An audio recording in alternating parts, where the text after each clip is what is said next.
લક્ષ્ય ન્યૂઝ, એક નજર, એક લક્ષ્ય. ધારી નગરપાલિકાની ઘોર બેદરકારી ફરી વખત સામે આવી છે.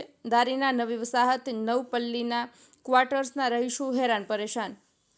ધારીના નવી વસાહતના નવપલ્લી ક્વાર્ટર વિસ્તારમાં વસતા લોકો ઘરોમાં ગટરના પાણી ઘૂસતા રહેવાસી પરેશાન થઈ ગયા છે. કમોસમી વરસાદનો કહેર ચાલુ છે, તેમજ ઉકરડા અને ગંદકીથી તો લોકો પરેશાન છે જ.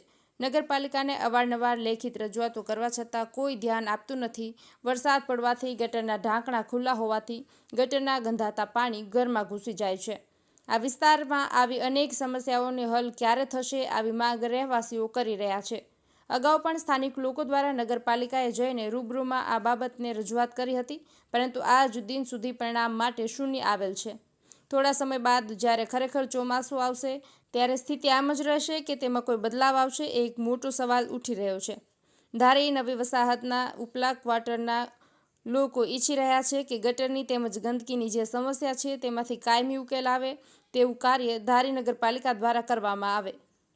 ટીનુભાઈ લલિયા સાથે યોગેશ ઉનડકટ, અમરેલી.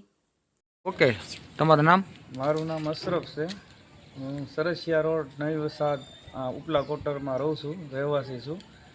બીજી વખત વરસાદ આવ્યો, વરસાદનું પાણી ઠેઠ ઘર સુધી આવી ગયું અંદર. હવે આમાં અમારે રહેવું કેમ? તંત્રને 2 વખત રજૂઆત કરી, કોઈ છતાં આવતું નથી. કાંઈક યોગ્ય પગલાં લે સરકાર, એવી અમારી નમ્ર વિનંતી કે 2 વખત રજૂઆત કરી. આ બીજી વખત તો પાણી ઠેઠ રૂમ સુધી આવી ગયા. હવે કાઢીને પાણી ગટરના પાણી આવે છે. આગળ ચેમ્બર રહે એમાં કોકરેટ, જે આ રોડ બને છે એના કોકરેટ અંદર વહી ગઈ, એ કોઈ સાફ કરતું નથી. પાણી બધું એ ઉપરનું બધું અહીંયા ગટરનું અમારે આવે છે. સરકાર આને પગલાં લે એવી અમે અપેક્ષા.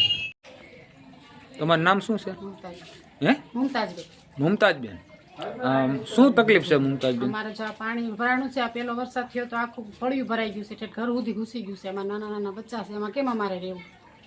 ગટરમાં 2 વખત રજૂ કરી તો કોઈ આવતું નથી. ચેમ્બરો કેટલી ભરાઈ ગઈ છે, કોઈ ગટર સાફ કરવા આવતું નથી. સુધરાઈએ લખાય એવા તોય કોઈ ધ્યાન દેતું નથી. આ બીમારી ફેલે તો આ કોણ જવાબદારી લે? અમારામાં કેમ રહેવું? કોઈ ધ્યાન દેતું નથી.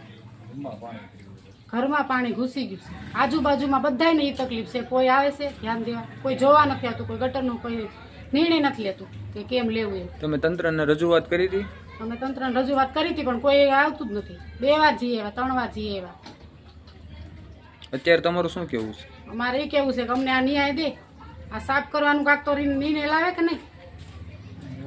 આ કાંઈ પાણી હાલતું નથી. ડોલું ભરીને અમે બહાર કાઢીએ. અમે નાના બચ્ચા છે, આમાં અમારે કેમ રહેવું? આ રાત વરાતનો વરસાદ થયો હોય તો અમે કેમ રહી શકીએ? કોઈ ધ્યાન દે છે? કોઈ ધ્યાન દેતું નથી.